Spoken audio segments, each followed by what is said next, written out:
Hello everyone, welcome to online economics class. Student, we are on chapter theory of supply और आज की video में हम supply curve को स्टडी करेंगे। लास्ट वीडियो में हमने शेड्यूल को स्टडी किया था और शेड्यूल में हमने स्टार्टिंग में individual supply schedule and then market supply schedule को स्टडी किया था।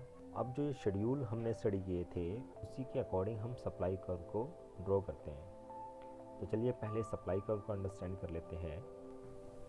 So supply curve is graphic presentation of supply schedule showing various quantities of a commodity offered for sale at different possible prices of that commodity। Mean जैसे हमने previous video में supply schedule को study किया था जिसमें various quantities of commodity show हो रही थी एट डिफरेंट पॉसिबल प्राइसेस पर, तो हमें उस शेड्यूल को जब हम ड्रॉ करते हैं as a curve then it is become a supply curve. Now supply curve क्या शो करता है? It shows the positive relationship between price of a commodity and its quantity supplied. क्योंकि थ्योरी ऑफ सप्लाई में हम जो commodity के price हैं उसके रेस्पेक्ट में जो क्वांटिटी सप्लाई हो रही है उसको स्टडी कर रहे हैं। अब जो कर्व बनेगा वो क्या शो कर रहा है? कर्व शो कर रहा है पॉजिटिव रिलेशनशिप, क्योंकि हमने स्टडी किया है थ्योरी ऑफ सप्लाई में that the price of commodity and quantity supply के बीच में पॉजिटिव रिलेशनशिप होती है। मीन्स जब प्राइस इंक्रीज़ होते हैं तो सप्लाई इंक्रीज़ होती है और प्राइस डिक्रीज़ होते हैं तो सप्लाई डिक्रीज़ होती है। इसी के अकॉर्डिंग जो सप्लाई कर्व है वो भी एक पॉजिटिव रिलेशनशिप शो करता है। Now supply curve has to aspect. जैसे हमने सप्लाई शेड्यूल में स्टडी किया था उसके दो एस्पेक्ट होते हैं, number 1 individual supply curve and number 2 market supply curve. तो चलिए पहले इंडिविजुअल सप्लाई कर्व को स्टडी कर लेते हैं। So individual supply curve is a graphic presentation of supply schedule of an individual firm in the market. तो जो हमने सप्लाई शेड्यूल स्टडी किया था इंडिविजुअल किसी फर्म का मार्केट के अंदर, उसी को जब हम कर्व में रिप्रेजेंट करेंगे then it become the supply curve, individual supply curve. So ये उसकी शेप होगी और शेप जो होगी it is showing the positive relationship. ध्यान रखना है जब पॉजिटिव रिलेशनशिप शो करते हैं हम कर्व में तो वो जो कर्व होगा डैट इज़ अपवर्ड डायरेक्शन में होता है और मूविंग लेफ़्ट टू राइट, ये उसकी शेप होती है।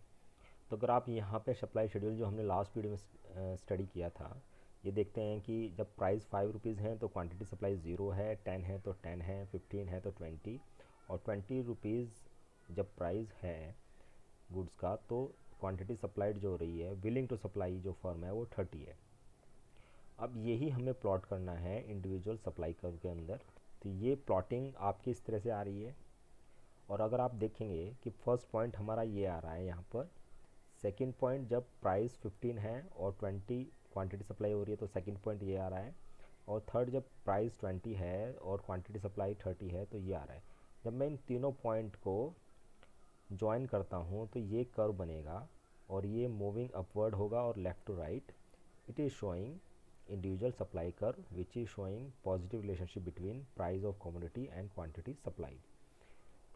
Now let we study the market supply curve. तो मार्केट सप्लाई कर्व जैसे सप्लाई शेड्यूल होता है वो उसी को ग्राफिक प्रेजेंटेशन करना है ऑफ मार्केट सप्लाई शेड्यूल।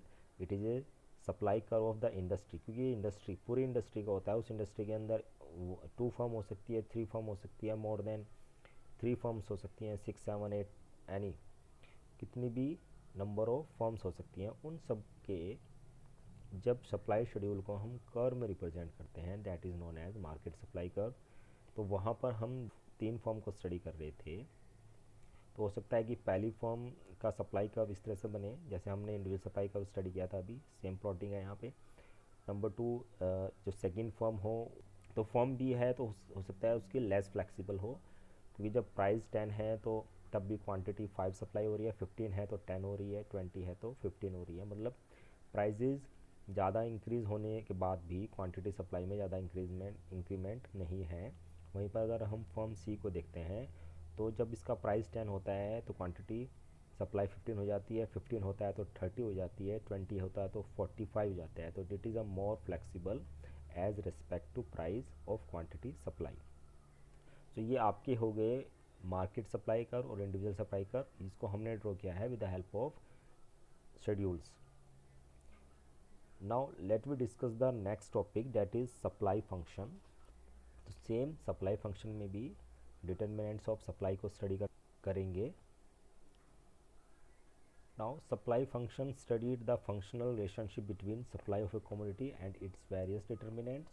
तो सप्लाई फंक्शन में हम एक्चुअली करते क्या हैं, जो वेरियस डिटर्मिनेंट्स हैं उनकी स्टडी करते हैं with respect of supply of a commodity. वैसे तो जो सप्लाई होती है किसी कमोडिटी की वो मेनली डिपेंड होती है उसके ऑन प्राइस पर, जिसको हम पी एक्स से रिप्रेजेंट करते हैं, क्योंकि हम गुड एक्स को स्टडी कर रहे हैं तो इसलिए प्राइस ऑफ एक्स क्या हो जाएगा, ऑन प्राइस। और अदर डिटर्मिनेंट्स भी हो सकते हैं, चलिए इसको स्टडी करते हैं। तो ये हमारा सप्लाई फंक्शन आ जाएगा जिसको हम एस एक्स से रिप्रेजेंट करते हैं। एक्स कोई कमोडिटी है जिसको स्टडी कर रहे हैं, तो यहाँ पर जो सिंबल यूज़ करेंगे वो एस एक्स करेंगे। जैसे वहाँ पर डिमांड, थ्योरी ऑफ डिमांड में हम डी एक्स यूज़ कर रहे थे, इक्वल का साइन है, देन एफ एफ यहाँ पर फंक्शन को शो कर रहा है और फंक्शन के साथ में डिफरेंट डिटर्मिनेंट्स गिवन है। अब ये डिटर्मिनेंट्स क्या क्या हैं, चलिए इनको डिस्कस करते हैं। तो now the first is P x and P x showing the on price of the commodity. तो जो रिलेशनशिप बिटवीन होती है ऑन प्राइस ऑफ कमोडिटी और supply of good x, it is A direct relationship जिसको हम positive relationship भी कहते हैं। सो ये जनरली क्या शो करती है कि higher the price higher the quantity supplied and lower the price lower the quantity supplied. तो यहाँ पर जो पी एक्स होता है उसका रिलेशन जो होता है सप्लाई के साथ वो डायरेक्ट रिलेशन होता है। जब प्राइस इंक्रीज़ होते हैं तो सप्लाई इंक्रीज़ होती है और प्राइस डिक्रीज़ होते हैं तो सप्लाई डिक्रीज़ होती है। नंबर 2 है price of related goods and next is price of related goods. So as we study that there is a two types of related goods. Number 1 is a substitute goods and number 2 complementary goods. अब यहाँ पर कैसे affect करेंगे substitute goods, जब price rise होंगे substitute goods के तो जो सप्लाई होगी गुड एक्स की वो डिक्रीज़ हो जाएगी। अब क्यों होगी डिक्रीज़, सपोज़ हम स्टडी कर रहे हैं कॉफ़ी और टी को, टी हमारी है गुड एक्स और कॉफ़ी हमारी है सब्स्टिट्यूट गुड्स। अगर कॉफ़ी के प्राइजेज़ राइज होते हैं तो उसकी सप्लाई इंक्रीज़ हो जाएगी। अब उसके रेस्पेक्ट में जब हम टी को स्टडी कर रहे हैं तो क्योंकि टी के प्राइस इंक्रीज़ नहीं हो रहे हैं तो उस वजह से टी की जो सप्लाई है एग्जिस्टिंग प्राइस पर वो इंक्रीज़ नहीं होगी। Firm willing to sell less tea at existing price, क्योंकि प्राइस राइज नहीं हो रहे हैं तो एग्जिस्टिंग प्राइस पर फर्म क्या करेगी, लेस टी सेल करेगी और जब प्राइस हाई होंगे टी के तभी उसकी सप्लाई को इंक्रीज़ करेगी। And next is a number of firms in the industry. अब ये कैसे अफेक्ट करता है कि जो मार्केट सप्लाई होती है किसी कमोडिटी की वो डिपेंड करती है कि उस पर्टिकुलर कमोडिटी की कितनी नंबर ऑफ फर्म्स हैं इंडस्ट्री के अंदर। अब अगर नंबर ऑफ फर्म्स ज़्यादा हैं तो वो इम्प्लाई करती है कि ज़्यादा सप्लाई होगी, और अगर किसी वजह से जो फर्म जो हैं वो डिक्रीज़ होती हैं तो उससे सप्लाई ऑफ कमोडिटी भी डिक्रीज़ होती है।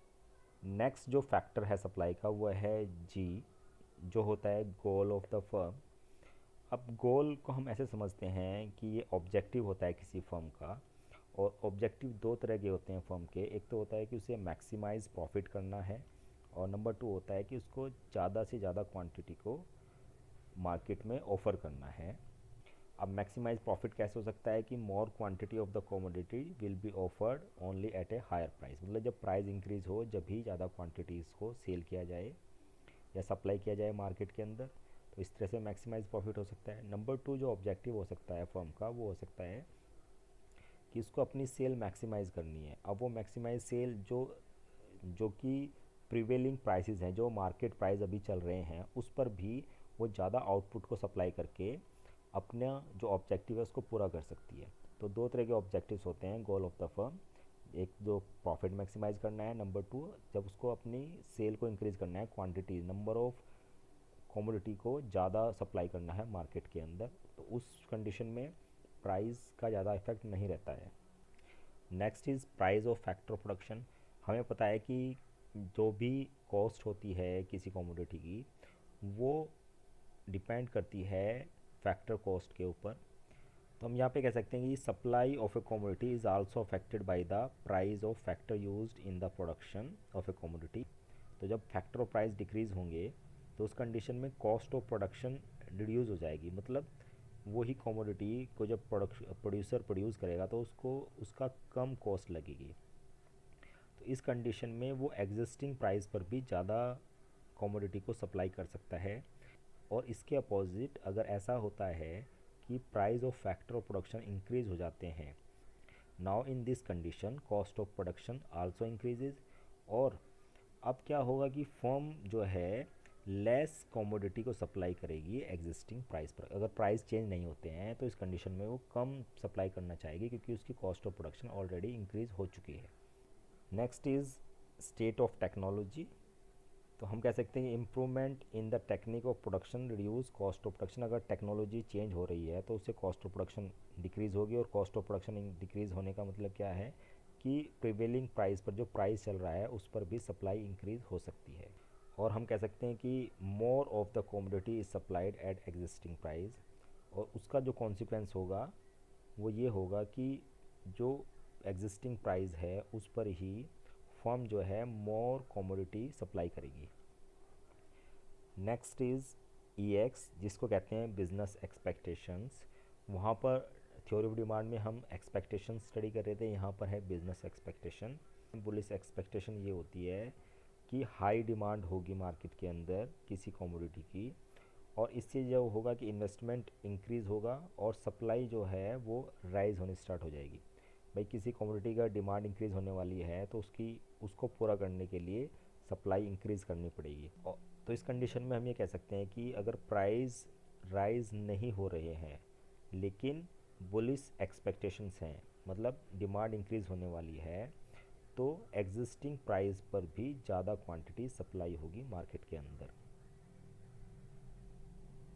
और नंबर 2, इसके अपोजिट अगर हो जाए, ये होने वाला हो कि भाई एक्सपेक्टेशन हो कि लो डिमांड होने वाली है, तो इस सिचुएशन में जो एग्जिस्टिंग प्राइस है उस पर सप्लाई डिक्रीज हो जाती है, कम हो जाती है। And the last one is government policy, जिसको GP से रिप्रेजेंट करते हैं। और गवर्नमेंट पॉलिसी दो तरह की होती है, टैक्सेशन और सब्सिडी को लेके। तो अगर टैक्सेस इंक्रीज़ होंगे तो जो सप्लाई है वो मे बी डिक्रीज़ हो जाएगी। वहीं पर अगर किसी कमोडिटीज़ में सब्सिडी इंक्रीज़ होती है तो उससे उसकी सप्लाई इंक्रीज़ होती है। ये दो चीज़ें होती हैं, टैक्स और सब्सिडी, जो अफेक्ट करती है सप्लाई ऑफ ए कमोडिटी को। So these are the determinants of supply जो इसको हमने स्टडी किया है। तो ये वो फैक्टर्स हैं जो कहीं ना कहीं मार्केट के अंदर किसी फर्म की सप्लाई को अफेक्ट करते हैं। So that's all for the today students, thank you, have a nice day.